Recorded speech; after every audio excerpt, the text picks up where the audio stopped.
Ertu á leið heim úr vinnu? Stilltu á FM 89,1.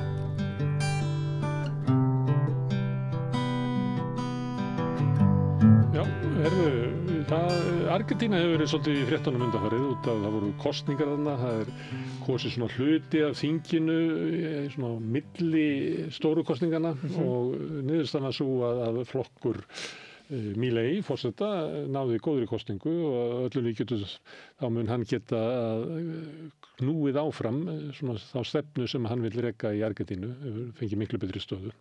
Til þess að ræða þessum Argentínu hingað kominn Felix Velflin sem kennari í Garðabænum. Þú ert frá Argentínu? Mitt. Já. Herðu, það eitt sem hefur komið út af þessum kosningu sérstaklega. Að þá hefur komið fram að Milei fór til Washington að biðja stuðning Trump til þess að verja pesóan sem var að falla enn einu sinni og fekk mikinn stuðning, en því fylgdi yfirlýsing frá Trump að þetta var eiginlega bundið því að Argentínumenn myndu kjósa Milei. Og ég hef heyrt að svona verið að deila svolítið það hvort að þetta hafi verið það sem að réð úrslitum í kosningunum. Hefur þú hugmyndir það? Þetta hefur örugglega haft áhrif, en ég get ekki sagt að þetta sé bara út af þessu. Nei. Við getum ekki gleymt að fyrir 5 vikum síðan það voru aðra kosningar bara í Buenos Aires fylki og þá Milei tapaði með stórt bíl á milli, já. Og þá held ég að fólk sá að þeim sem voru að vinna að motta sig og segja, nei, við viljum þetta ekki heldur. Þannig að ég held að þetta átti líka bínu áhrif að því að þeir sem voru að bjóða sig fram á móti Milei voru með ekkert skýr tilkynning til fólksins. Þeir voru bara, við leiðum hann að gera mistökin. Þeir héldu hann alltaf að gera þetta sjálfur. Að því að til að nefna helsti frambjóðendur Mileis þurfti að draga sig tilbaka úr kosningum viku fyrir kosningum að því að hann fekk pening fyrir kosningabaráttu úr fíkniefna sali, maður sem var nýfluttur til Bandaríkjanna út af þessu máli og þetta var svo nálægt kosningum að andlit hans var ekki hægt að draga úr atkvæði seðil þannig fólk fór að kjósa þessi maður sem kannski bartur einhver sem við veitum ekki einhver spillingamáli. Já, þannig ég efast að fólk fór að kjósa þessu að því að Trump sagði ef hann vinur ekki þetta svo margt sem að spila þar finnst mér en þetta hefur áhrif bóttið. En kjósendur í Argentínu þeir hafa kannski ekki mikla trú á stjórnmálunum.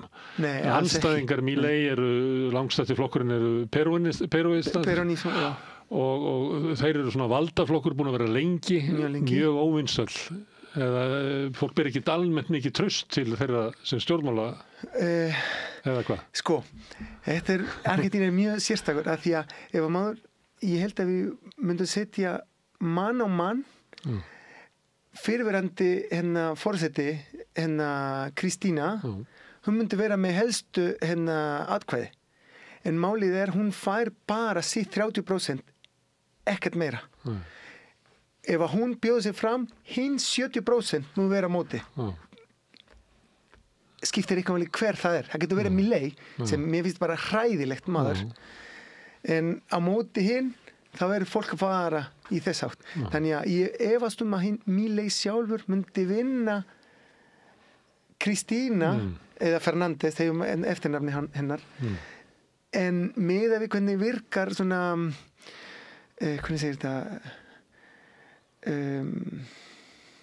að það sé hægt að búa til samninga á milli flokkana til þess að bjóða sig fram þá hefur peronismo ekki möguleika eins og en ná meiri þetta já vegna þess að það út af persónulegri svona óvinseldum hennar eða það vegna þess að fólk bara búið að nóg að peronism?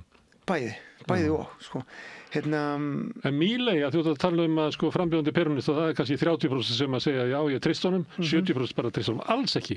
En það ekki bara svipað hjá Milei? Það kannski 35% sem ánægð með hann, en 65% finnst það bara hryllingur. Já, en það var það sem gerðist fyrir 5 vikur síðan. Milei fikk bara sítt 30%, ekkert meir. Já.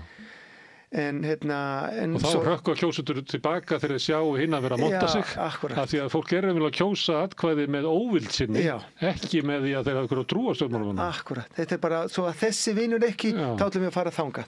Þannig að þetta það sem og þetta mjög erfitt að það ekki hægt að byggja neitt. Nei, það alltaf á móti, alltaf á móti ekki hægt að byggja neitt. Þetta búið að vera svona það síðan, 89. Og kannski lengur kannski lengur en þessi svona átök í samfélaginu en árið 1989 var síðustur kosningar þegar voru 2 mjög stórir flokk að berjast og peronismo vann kosningum með 50% og svona vinst heitir Partido Radical á spænsku. Það átti að vera svona aðeins til vinstri, fekk kannski 35 held ég %. Þau fengu samanlega 85%. Síðan það gerur aldrei aftur. Síðan þá menn sem vann 89 vann aftur 95 endurkjörin með meira en 50% en hinir dreifðust. Sem var í öðru sæti fekk ég 20%.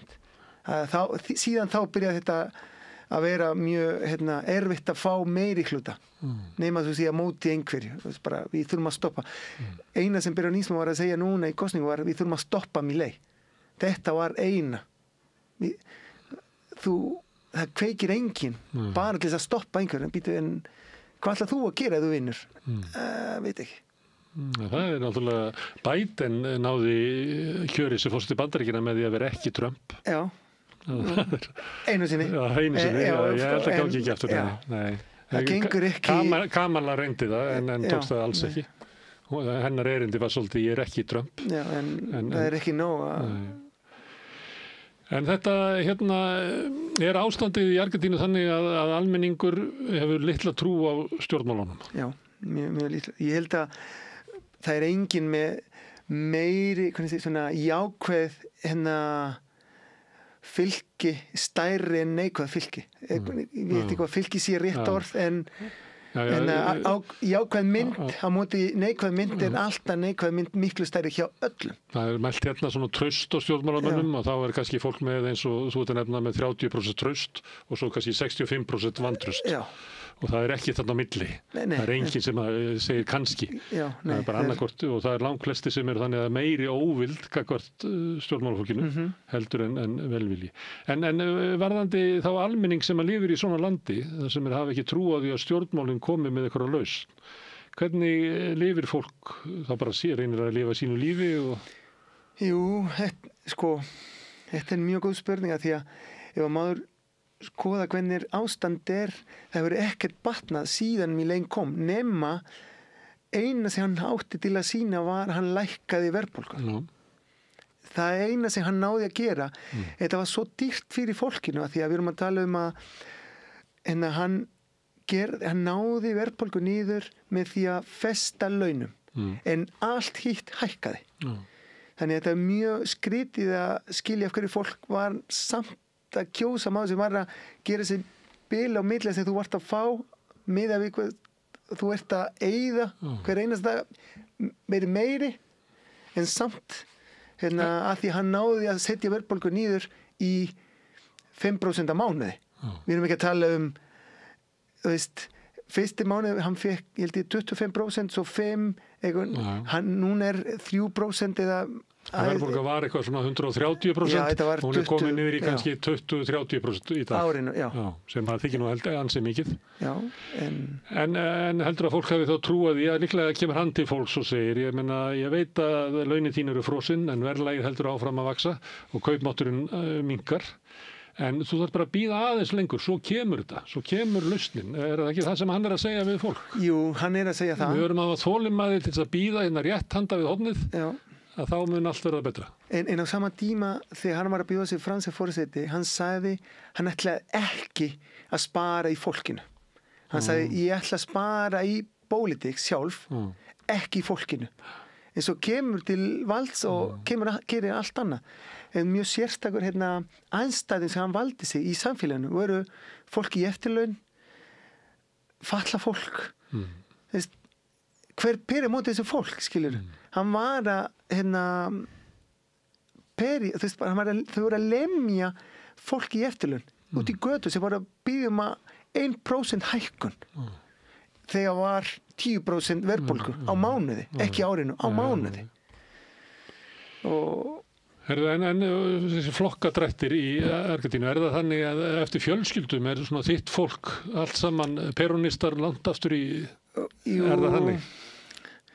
Þetta var meira svona núna, núna hefur breyst, en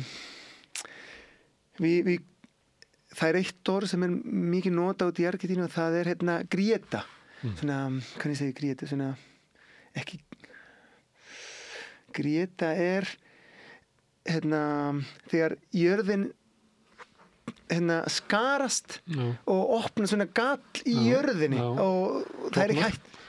Verður gjá? Já, það orðið, gjá. Og fólk stendur aðra hvort megin. Og þetta þar, en málið að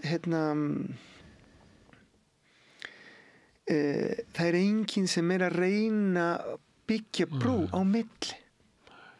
Þannig þetta mjög erfitt og ég var að reyna að finna orð að því að þetta einhvern veginn að ef að þú stendur einhvers staðar það skiptir ekki málið hvað fólk í þínu megin gerir. Þú ert alltaf að fara að velja samt þessi fólk að þú segir bara já en hinir gerðu þetta, já en alltaf þessi já en hitt, já en þannig það allt. Þú getur sagt endalaust það sem Milei hefur gert og hinn að fara að segja alltaf já en þessi gerði þetta. Þannig að allir hafa sitt lík í skottinu, segjum við, þú veist, sem að reyna að fela eða eitthvað undir motto til þess að fela. Þannig að þetta mjög erfitt. Þannig að þetta spillt yfirstétt og spillt pólitík báðum megin og almenningur svona fórnarlambið. Ef þú væri að horfa kannski eftir svona 20-30 ár, heldur að Argentínu eftir að verða sterkari og öflugri eða tilfinningu fyrir því að samfélagi sé að hörna bara meira? Ekki ef að hann Milei næja gera það sem hann segir að fara að gera. Þú veist, hann hefur sagt að hann vil hætta með ríkis háskólan til dæmis. Ríkið á ekki að fjárfesta í háskólanum sem eina finnst mér sem við eigum til þess að koma úr þessu stöð sem við erum í núna. Það að fjárfesta í fólkin, þú veist að bjóða fólk meiri og betri möguleika og það að mennta fólk. Ef að þessi meningu sem hefur verið í Argentínu síðan Argentínu landað helbrikskerfi og menntakerfi eiga að vera ég vil ekki segja frítt að því þetta ekki frítt, þetta gjaldlaus eða þú borgar ekki en það einhver sem að borga, það almenningur. Hugmyndin svo að þú borgar þegar þú hefur efna á því en þegar þú veikist þá þarf þetta ekki að borga. Já, nei, í rauninni ef þú fer í Landspítalanum út í Argentínu þú borgar ekki klikk. Nei, ég segi það, þegar þú ert veikur þá borgar ekki, en þú borgar bara þú ert í vinnunni já, borgar bara í skattinum. Og ekki bara í vinnunni, líka með virðisaukaskatt og þegar þú verslar, þannig að í rauninni fólk sem á minnst borga mest, af því að þau borga ganski 20-30% af tekjum sínum í skatt, ekki bara fjármagnstekjur það eigir öllu peningunum og það virðisaukaskattur. Akkurat. Skattspor fátæksfólks mjög stórt. Mjög stórt, akkurat. En stundum svona fyrir utan Argentínu er talað Argentínu svona með svona hrista hausinn svona. Einu sinni bara fyrir 100 árum það var þetta eitt ríkasta land í heimi. En sjáum við hvernig þeir hafa nú farið með landið sitt. Já, það er rétt en þetta finnst mér tölur. Já. Fyrir 100 árum núna fyrir 100 árum en konur fengu atkvæði atkvæði rétt. Já, atkvæði rétt 1952. Já. Ekki snemma. Þannig fyrir 100 árum konur átti ekki þátt í samfélaginu. Þannig að segja að við vorum ríkasti lönd en á sama tíma var helmingur á þjóð sem var ekki að kjósa, það þú ert ekki að segja alla sögur.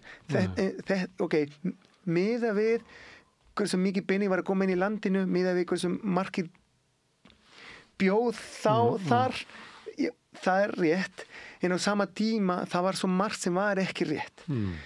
Og að því að við erum stundum að gleyma þessu, við erum að gleyma þessu ekki lítlum hluti, en við erum að tala bara pening og við erum að gleyma fólki. Það er rétt að Argentínu var miklu ríkari fyrir 100 árum en það voru ekki skóla fyrir alla. Það voru ekki spítala fyrir alla. Leið og ríkið fór að stækka til þess að veita þessu, þá byrjum við að minnka, en ég vil frekar búa í landa sem allir geta farið í skólan heldur en það sem miða við hausinn við meiri pening, en það er fólk sem að tegja út í götu að því að fæ ekki heilbrigðiskerfi. Þannig það er ekki svona ríkjandi hugmynd hjá fólki í Argentínu að við vorum glæsileg en núna allt í steik. Þetta er rétt. Fólk hugsar það, en fólk er bara að horfa lítil partur af myndinni, finnst mér. Við Íslendingar þekkjum gengisfellingar. Það var tíðar þegar ég var ungur, gengið alltaf að falla og mikil verðbólga. En það er bara eiginlega barnaleikur við hliðina á það sem hefur gengið á í Argentínu. Þar er pesóin bara þrunkast niður, hann er búin að minnka 75% á síðustu 2 árum. Hvernig er að lifa við svona? Það sem að Ég held að það er það sem er að gera fólk að reyna að treysta Milei, af því hann er með allt annað orð fyrir þessum vandamálum. En þetta er bara í meningu okkar. En ég veit ekki af hverju, en það er mjög erfitt að plana. Það er mjög erfitt að komast úr leigumarkaður, af því að það er ekki til húsnæðilán. Það er ekki til. Það er ekki til húsnæðislán. Þú þarft að sýna að þú þarft ekki til þess að fá húsnæðislán. Svolítið eins og er reynda núna okkur þessa dagana eftir að bankarnir hertu sína reglur á Íslandi, þá er það þannig að þú þarf til að sanna og þurfur ekki að láninu að halda til að fá lánið. Allir sem þurfa að lána að halda, þeir fá það ekki. Þannig að fólk kaupir, en Argentínu er mjög skrítið, fólk kaupir hús með seðlum og kaupir skór í hluta. Þú veist bara, þú borgar skór með afborgun í 6 mánuðum afborgun. Þetta gerist einhvers staðar annars staðar nema í Argentínu. Þetta var svona þá kom fólk þegar að vera að kaupa hús, kom með bara ferðartösku. Akkurat, og það er gert svona út í Argentínu. Og hús og bílar eru með verð í dollarum, ekki í peso, og hefur alltaf verið svona eðis. Og er fólk að nota dollara eins og til þess að Kúbu, það sem eru raunverulegi dollarar, eða er þetta viðmiðun? Bæði og. Til þess að kaupa hús og bíla, fólk sem er að selja vil fá dollarar í selum. Og mjög ofta ekki nú sinni í gegnum banka millifærslur, af því að í sögunni hefur verið svo ofta það sem pening sem fólk með í bankan hefur verið fristað, þú mátt ekki taka þannig að fólk vil ekki setja pening sitt í hverfinu þannig þau eru með þetta í heima hjá sér í koddanum það undir undir dýnundi og ég held að Argentínu með stærstu magn af dollaran í seðlum per capita í heiminum fyrir utan Bandaríkin sjálf Ég var eitthvað að lesa fréttir frá Argentínu núna í vikunni og þá sá ég að það voru fréttir það sem var talað að væri eins og batamerki að verðið á dollara á svörtumarkaði og skráðagengið væri það sama. Það var eins og að væri alltaf sérstakt gengi sem að væri svona svartamarkaðsgengi og sem væri eitthvað allt annað heldur en skráðagengið. Þá var verið að tala að núna það sama sem er óvanalegt.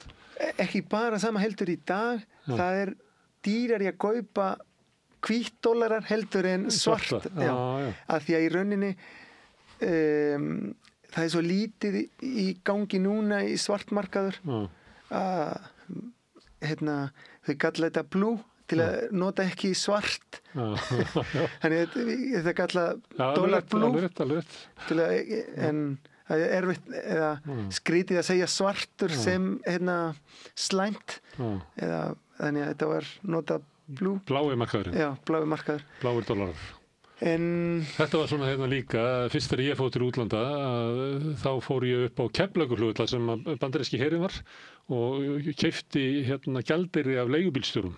Já. Af því að við fengum bara ferðamannagjaldeyri sem var bara, ég manna ekki, eitthvað dugði enga veginn.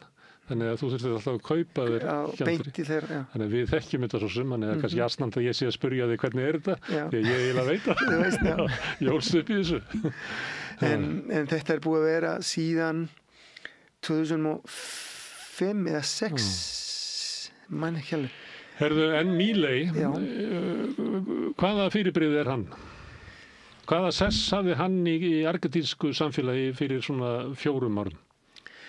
Sko, hann var bara maður sem var í sjónvarpinu að öskra móti politics og segja að þau eru að ræna okkur. Hann sagði alltaf það enginn að borga skattviljandi þannig að þetta ræn þau eru að ræna á okkur peninga því við erum ekki að borga þetta viljandi Skattur rán Já Skattur þjófnaður Þetta var sitt speki þú veist og fór bara já og hann sagði bara ég ætla að brenna seðlabanka Já! Og hann sagði líka, ég hef engan trú, þetta svo merkilegt, ég hef engan trú á lýðræði. Samt var að bjóða sig fram. Og hann sagði, ég ætla að komast inn í ríki til þess að hrynja að innan. Til þess að hrynja innan? Já. Þannig að þetta svo, hver að fara að kjósa svona manneskju? Mjög erfitt að vita. Þannig að hann talar svolítið eins og Steve Bannon í Bandaríkjunum sem talar stundum þannig að allt kerfið bara gerspilt og ónýtt. Við þurfum bara að brjóta allt saman niður í vonum að vaxa eitthvað betra upp úr þessu. Já, en á sama tíma hann að gera þetta með fólk sem hefur verið í valdi í Argentínu fyrir 30 árum og hann að gera þetta með JP Morgan við hliðina á sér því að bæði fjármálaráðherra og núna utanríkisráðherra eru JP Morgans starfsmenn voru starfsmenn eru svona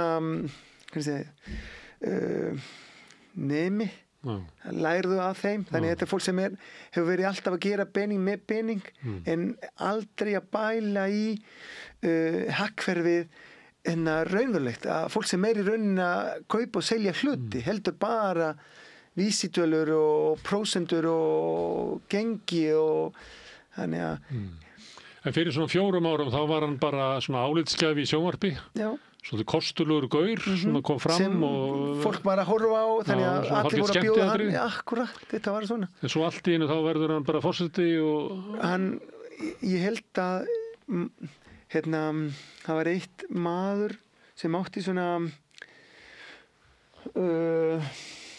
hvernig segir þetta hann vildi fá einhver fyrir út utan politics inn í valdinu, reyndi með eitt lækni, gekk ekki, þannig að, og fekk hann, viltu ekki prófa að koma með okkur, við skulum gera allt fyrir þig. Þannig að, og hann sagði bara já, hann fekk fyrsta kosningur 15% atkvæði, og sagði bara, ok, við ætlum að bjóða okkur fram sem forseti, og hann náði að komast í svona balotage, svona setni umferð, og gerði það við vorum að tala á hann. Svo sem vann í rauninni fyrsta umferð með 40% feng 60% á móti, eða 55-45. Hann náði ekki að hækka meir en 3-4% og hitt fekk 15. Milley. Já, eða meira held ég, 25, ég man ekki alveg.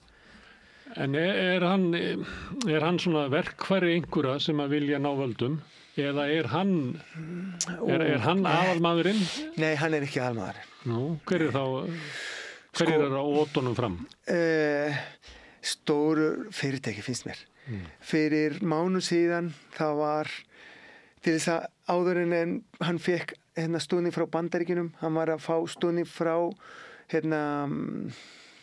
svona cereal fyrirtæki, svona Dreyfus, Cargill, svona stóru fyrirtæki sem eru að versla sojabönir, maísbönir. Það er gríðarlega stórt landbúnaðarland. Og Þetta er gömlu landeigendurnir. Já, en þetta eru öll fyrirtæki sem eru frá útlöndum. Það var bara eitt af þessum 7 sem var frá Argentínu, og þeir fengu að selja 7.000 biljardar dollarar í markaðurinn til þess að lækka verðið af dollaranum skattlaust. Þannig þau unnuðu 1,6 miljardar svona. Á sama tíma en þingi var búið að setja lög að hækka eftirlaun í held ég 2%. Erum að tala 2.000 krónur á mann, ekkert, sem hefði kostað sama. Og hann notaði neitavald. Neitavald, já. Og Alþingi þurfti að fá svona meiri hluta til þess að halda áfram með lög. Þau náðu það, og hann sagði, ég ætla samt ekki að framkvæma þessi lög fyrir að því segi mér hvaðan ætla ég að taka þessi peningur. Viku seinna hann gefur þessi stóru fyrirtæki 1,6 miljardar. Þannig að hann er að spila þessi leikur. Hann sjálfur á ekki neitt, en hann er svona hann er að vinna fyrir finnst mér. Þetta er alltaf hægt að rökræða móti mér. Þannig var þetta fyrir kosningarnar að hann hafði ekki meirihluta á þingi, og hann er ekki heldur með það núna. En það var þannig að þingi samþykkt eitthvað, hann beitti neitunarvaldi, og þá gat þingið með auknum meirihluta fellt úr gildi neitunarvaldið. Núna er hann með það marga þingmenn að þingið getur ekki gert þetta. Akkurat. Þannig hann getur beitt neitunarvaldi á allt sem að þingið ákveður. Já, og meira að segja, þetta kom svo mikið óvart en að niðurstaðan kosningum, hann getur sjálfur byrja að koma með lög í þinginu sjálfur, í staðinn að vera alltaf að neita og nota að því að stjórnarskrá leyfir forseti í svona neyð að setja lög fyrir utan Alþingis. Og hann var að gera það, að því hann átti alltaf minnihluta. Svipað á Trump með svona tilskipunum. Já, ok. En hann hefur núna forsendu til þess að veita lögum í gegnum Alþingis, og hann er að segja til dæmis honum langar að selja þessi fáar fyrirtæki sem ríkið á ennþá. Og hver er að fara að kaupa það? Þá veitum við ekki. Hvað fá hvað fæ Trump á móti þessu 20 miljardar dollar sem við fengum fyrir viku síðan, það veitum við ekki að því að þessum litlu stöfum eru ekki birtar. Þannig að eru við að gefa þeim lítjum sem Argentína á mikið eða eru við að hvað, þú veist. Ég held að var ekki Trump heldur utanríkis ráðherra í Bandaríkjum sem sagði að Milei hefur lofað að henda Kínverjar úr Argentínu.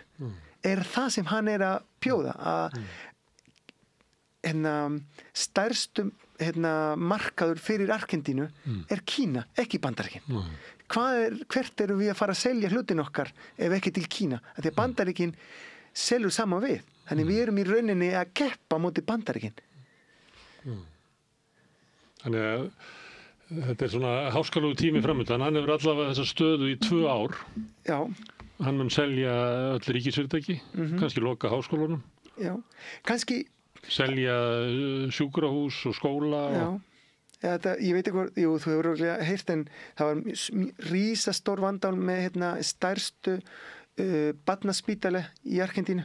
Af því að þau hafa ekki leyfa launahækkanir sem ríkið og læknar voru búin að semja. Hann sagði bara nei.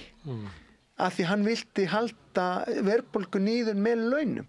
Þannig að læknar fóru í mótmælum. Þetta var, og við erum að tala í síðustu viku, þessi barnaspítali gerði 4 hvernig segir þetta?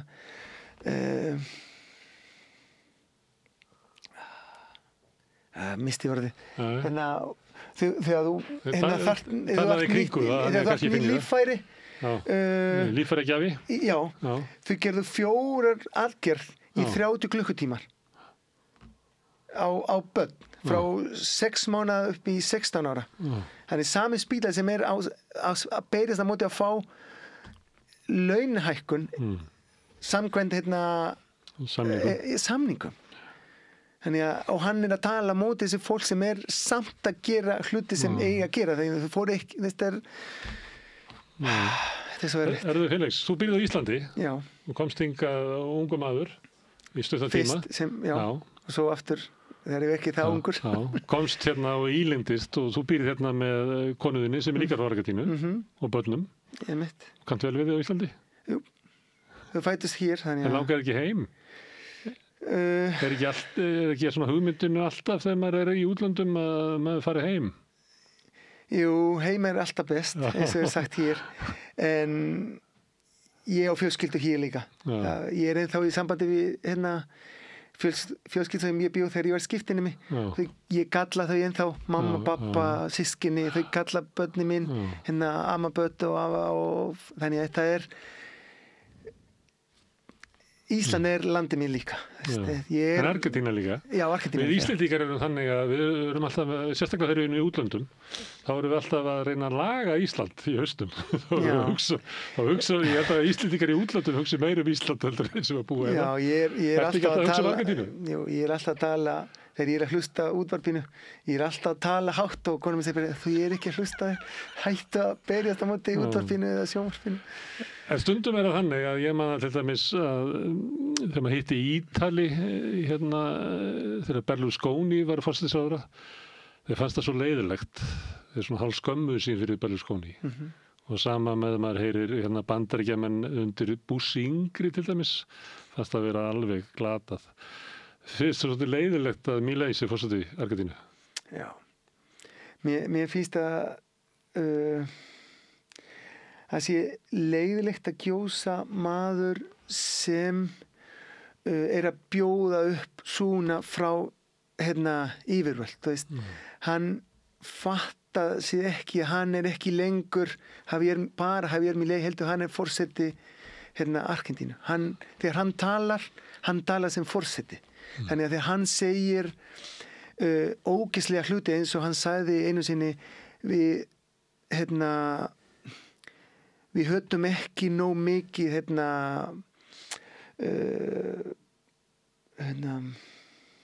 blaðamenn. Hvað var hann að tala um? Ég meina Trump tala svona. Já, einmitt. Þannig að þegar þú ert að spyrja mig á þann hvort að hann sé partur ég held að hann sé partur af þessi hægri hvernig segir hægri hreyfing sem að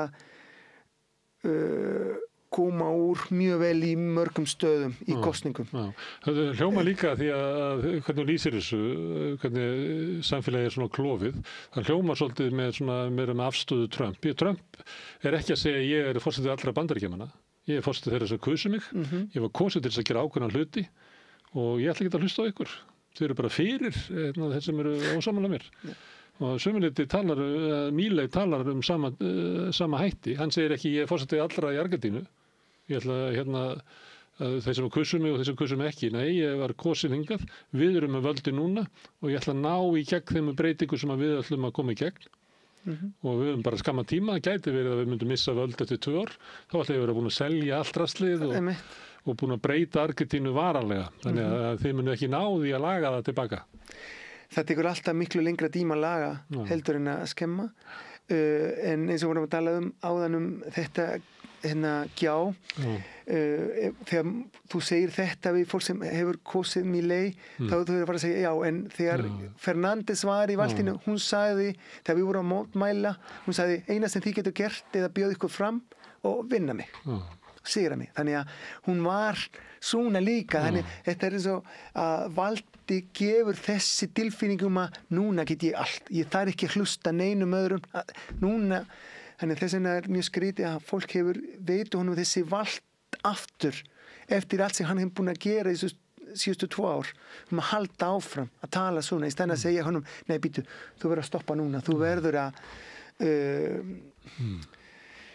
semja við fólk. Þú getur ekki bara halda áfram í þína leið og leyfa fólk að bara detta úr skip.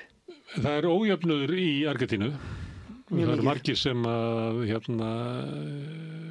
eru bara mjög fátæk, stór fátækahverfi og hlera.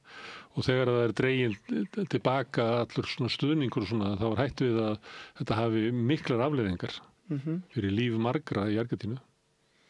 Það sé framundan mjög erfiðu tími. Eða ekki?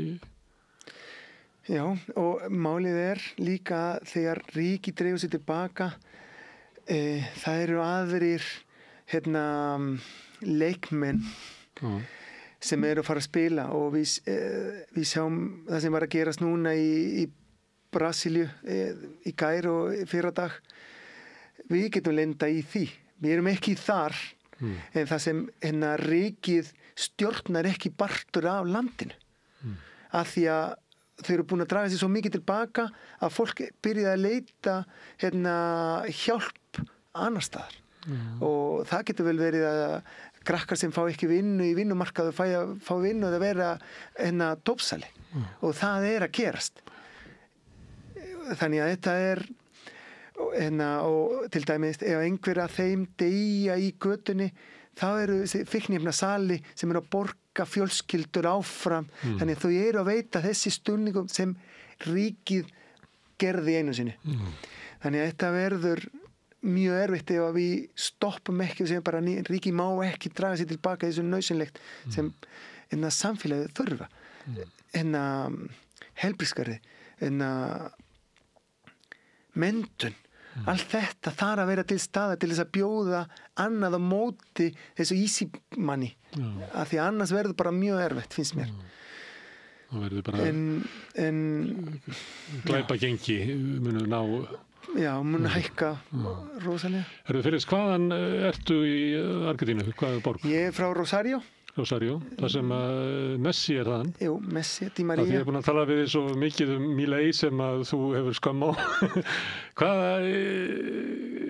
Hvað Messi fyrir Argentínu?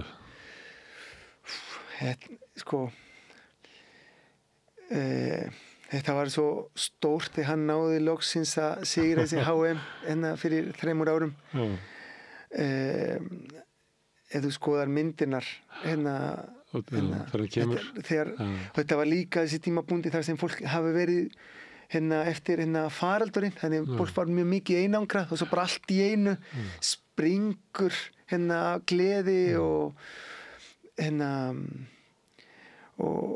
og hann manniska sem segir aldrei neitt rangt, basar rosalega sem mikið hvað hann segir, ótrúlegt hann sé vinsælt á sama tíma og Milei sem hugsar aldrei, hann segir bara allt fyrst sem kemur í hausinn og Messi allt annað, Messi bara mjög rólegur, alltaf að passa sig en og reynir að gera gott. Já, og það tala mjög vel hann. Jú, allir tala vel hann. Þykir góð manneski eins og settir, sem á ekki við Milei, sem gengst upp í því að vera frekar slæmur maður. Hann, sko, við erum með annað manneska eins og Maradona, hann tók miklu meira þátt í vandamál, hann tók miklu meira en valdi alltaf eitt megin. Messi ekki þannig, Messi bara skiptir sér ekki á að svona hluti, hann mjög svona correct, skilur. Þannig að hann passa sér svolítið. Jú, en Maradona fann til með þjóðsinni. Já. Það var mikil svona stórt hjarta í honum. Það var dásamlegur maður, Maradona, það ekki? En já. Þetta kannski klísja, Felix, að ég sé að tala um fótbolta að því þú ert frá Argentínu. En mér fannst það bara að ég var búin að neyða þig til þess að tala um Milei svo lengi að ég vildi leyfa að tala um skárri menn.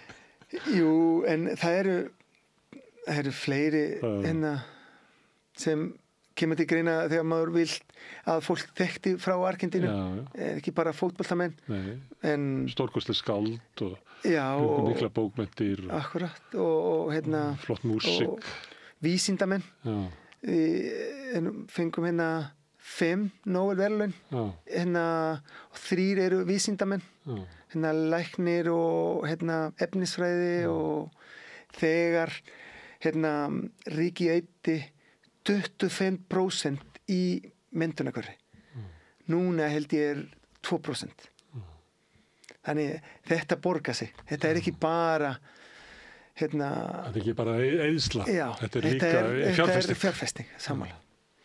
Það fyrir mjög gaman að fá þig hingað að tala um Argentínu, sem við erum ofta að tala um kannski af lítildi þekkingu. Því það alltaf gaman að þegar fólk kemur svona frá Londonum að þá fær maður svona dýpri skilning. Þetta tilfinningarleg mál líka. Já, sammála. Þetta Pólitíkin persónuleg. Já. Það skiptir þið persónulega máli. Og ég held að það sem hann Milei og Marki, bara þau tala, þau reyna ekki að fólk sé að húsa, heldur að drífa sig, að kjósa og án þess að húsa, hvað hann að segja? Þetta bara eins og að selja hluti. Þú kaust það ekki? Núna. Þú kaust? Nei, ekki núna. Máttur það ekki? Ég átti að ferðast í Oslo til að kjósa. Það ekki sendir á herra hér, þannig að... Það getur ekki kosið hér? Nei. Það þarf að gera í sendir á herra í Oslo.